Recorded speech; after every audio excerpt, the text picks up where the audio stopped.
Hello दोस्तों, कैसे हैं। उम्मीद करती हूँ कि आप सही होंगे। मैं रश्मि आपके साथ। अगर मैं आपको कहूँ कि हमारे देश भारत में आज भी लड़कियों को खरीदा और बेचा जाता है, बाकायदा इसके लिए बाजारें सजती हैं जहाँ लड़कियों की बोली लगती है। 15,000 से लेके 1 लाख रुपए तक लड़कियों की बोली लगती है। उनके रंग रूप और चाल ढाल के हिसाब से उनकी बोली लगाई जाती है, और जो सबसे अधिक बोली लगाता है वो उस लड़की को ले जाता है, और जब तक उसका जी चाहता है उसे वो पत्नी के रूप में बना कर रखता है, और जब जी भर जाता है तो मंडी में उसे वापस फेंक जाता है। जी हाँ, हम बात कर रहे हैं हमारे देश भारत की ही, और हमारे देश भारत का ये बेहद ही काला और शर्मनाक सच है। लेकिन उससे पहले, अगर आपने हमारे चैनल को सब्सक्राइब नहीं किया है तो बेल आइकन दबाकर सब्सक्राइब कर लें। तो चलिए शुरू करते हैं।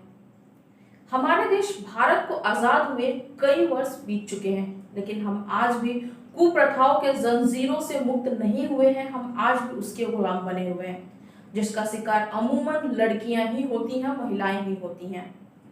इस कुप्रथा के नाम पर उनके साथ अत्याचार किया जाता है, और ऐसा ही कुछ मध्य प्रदेश के शिवपुरी में होता है। शिवपुरी मध्य प्रदेश का एक गांव है जहां पर मंडी लगती है, और आपको ये जानकर हैरानी होगी कि इस मंडी में कोई सब्जी या भाजी नहीं मिलती, बल्कि लड़कियां मिलती हैं। यहाँ लड़कियां बेची जाती हैं, इनकी बोली लगती है।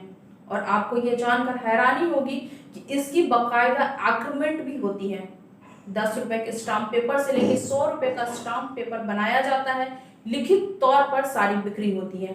इस स्टाम्प पेपर पर यह लिखा होता है कि जो खरीदार है, जो लड़के वाले हैं, वो कितने दिन या कितने महीनों या कितने साल तक इस लड़की को रखना चाहते हैं। और जैसे ही एग्रीमेंट पूरा हो जाता है, लड़के वाले उस लड़की को वापस इसी मंडी में छोड़ जाते हैं।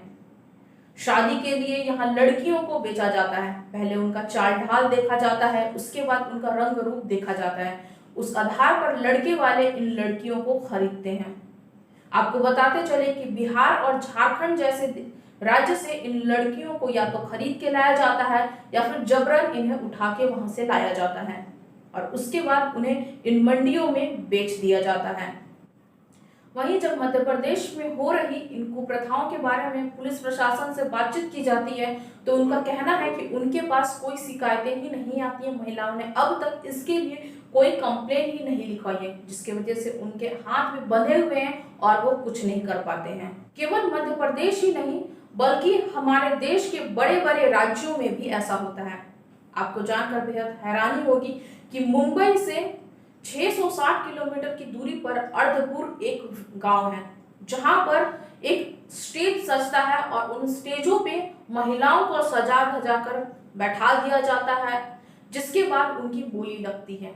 और आपको ये जानकर हैरानी होगी कि 20,000 से लेकर इस बोली को 50,000 और लाख तक रुपए की बोली लगाई जाती है इन महिलाओं की। इन महिलाओं का रूप रंग, इनका चाल ढाल देखकर लड़के वाले इन्हें खरीद कर ले जाते हैं।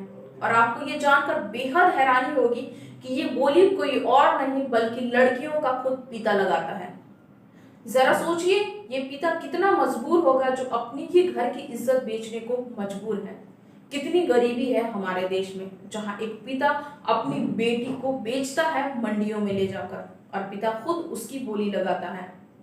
वहीं आपको बताते चले कि पहली शादी के बाद, मां बन जाने के बाद, उन लड़कियों की कीमत जो है वो 50,000 से शुरू हो जाती है। यानी उन लड़कियों की कीमत जो है वो बढ़ जाती है।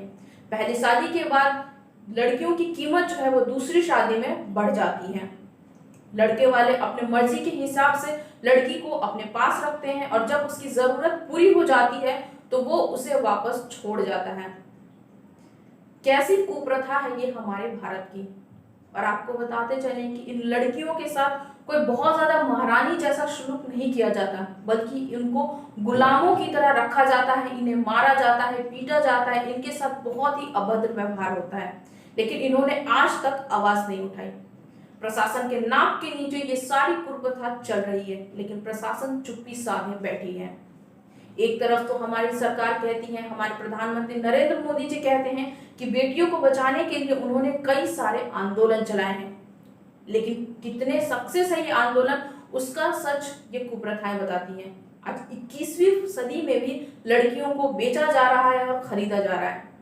आपको बताते चलें कि राजस्थान और हरियाणा जैसे राज्यों में ज्यादातर जो लोग होते हैं वो लड़कियों को पैदा ही नहीं करते हैं, या फिर लड़कियों के पैदा होते ही उन्हें कचरे के डब्बे में फेंक देते हैं, क्योंकि उनका मानना है कि लड़कियां जैसे ही बड़ी होंगी तो उनके साथ कुछ गलत हो जाएगा, कुछ गलत व्यवहार हो जाएगा, जिससे उनके परिवार का नाम जो है वो खराब हो जाएगा, उनकी इज्जत खराब हो जाएगी, जिस वजह से वो लड़कियों को पैदा ही नहीं करते। और इस वजह से वहां पे लड़कियों की बेहद कमी हो गई है, तो उनके लड़कों के लिए उन्हें लड़कियां नहीं मिलती है, जिस वजह से वो इन्हीं मंडियों में आते हैं और अपने बेटों के लिए बहू खरीद कर ले जाते हैं और जरूरत के हिसाब से उसे अपने पास रखते हैं।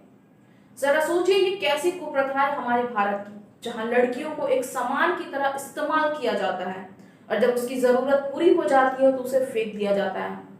हमारा देश भारत, जो कि बहुत ज्यादा डेवलप माना जाता है और आज से ही नहीं सदियों से, अगर हम ग्रंथों की बात करें तो हमारे ग्रंथों में भी लिखा है कि जहां पे देवी का यानी कि महिला का सम्मान नहीं होता है वहां पे भगवान भी वास नहीं करते हैं।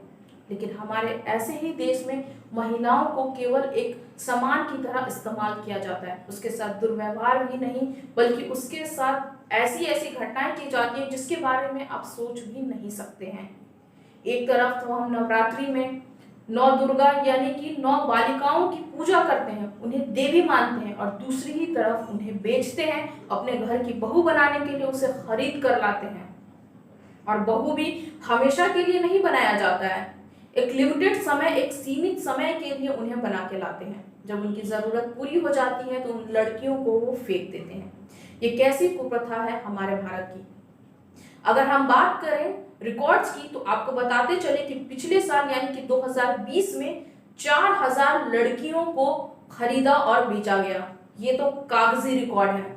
बाकी आप जानते हैं कि कागजी रिकॉर्ड के अलावा जो असल रिकॉर्ड होता है वो 100 गुना ज्यादा होता है इससे। तो जरा सोचिए कि 2020 में कितनी लड़कियां बिकी हैं और खरीदी गई हैं। बहुत ही शर्मनाक है हमारे देश भारत के लिए, जहां बेटियों के साथ ऐसा दुर्व्यवहार किया जाता है। उन्हें आज भी वो सम्मान नहीं मिला है जिस सम्मान के लिए वो लड़ती आई हैं। आज जहां लड़कियां लड़कों से कदम मिलाकर चल रही हैं और हर एक क्षेत्र में अपना नाम जो है वो रोशन कर रही हैं, लेकिन दूसरी ही तरफ इन प्रथाओं के बारे में जान के हमारा सर शर्म से झुक जाता है। एक तरफ तो हम कहते हैं कि हमें बहुत ही गर्व है कि हम भारत जैसे देश में रहते हैं जहां महिलाओं को बहुत सम्मान किया जाता है, और आज से ही नहीं सदियों से ये चलता आ रहा है, लेकिन दूसरी ही तरफ चेहरे जो हैं वो कुछ और नजर आते हैं। आपका क्या कहना है इस बारे में? आप क्या सोचते हैं ऐसे लोगों के बारे में जो लड़कियों को केवल एक बोझ समझते हैं? हमारे नजर में तो ऐसे लोग मर्द ही नहीं हैं, क्योंकि जो मर्द अपने घर की महिलाओं की रक्षा ही नहीं कर सकता तो वो मर्द कहलाने के लायक ही नहीं है। और बेटियां मर्द के घर ही पैदा होती हैं और मर्द ही बेटियों को पाल सकता है, और जो मर्द ये कहता है कि वो बेटियों को पाल नहीं कह सकता है तो उसे मर्द कहलाने का कोई हक नहीं है। आप इस बारे में क्या सोचते हैं हमें कमेंट करके बताएं, और इस वीडियो को ज्यादा से ज्यादा शेयर करें ताकि हमारे भारत में चल रही इन कुप्रथाओं को रोका जा सके और सभी को इसके बारे में मालूम हो कि हमारा भारत आज भी कैसी कुप्रथाओं से झेल रहा है। हमारे वीडियो में अंत तक बने रहने के लिए आपका धन्यवाद।